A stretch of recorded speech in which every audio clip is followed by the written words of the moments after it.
மாணவமே நில் கவனி. காலம் பொன்னானது அல்ல, பொன்னை விட மேலானது. மாணவர்களே, நாம் சந்திக்க வேண்டிய வாழ்க்கை மிகவும் முக்கியமான நிலைமை என்னவென்றால், நமது நம்பிக்கையுடன் நாம் சேர்த்து செய்ய வேண்டிய புதிய முயற்சி வாழ்வில் வெற்றி பெறுவது. எப்படி வெற்றி பெறுவது?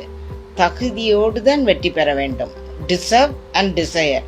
ஆசை மட்டும் இருந்தால் போதாது, அதற்கான முயற்சிகளை நாம் எடுக்க வேண்டும். அப்படி எடுக்க வேண்டும் என்றால் அதற்கு நாம் என்ன செய்ய வேண்டும்? ஒரே வழிதான், make the best of the least. நம்மிடம் இருக்கும் சிறியவற்றை வைத்து பெரிய முயற்சிகளை பண்ண முடியும். அது எப்படி செய்வது, எப்படி வாழ்வது என்று யோசிக்க வேண்டாம். தகுதியோடு நாம் வளர வேண்டும் என்றால் ஸ்கில் டெவலப்மெண்ட் மிகவும் முக்கியம். பட்ட படிப்பும் கல்லூரி படிப்பும் கல்வி படிப்பும் போதாது, ஸ்கில் டெவலப்மெண்ட் வேண்டும்.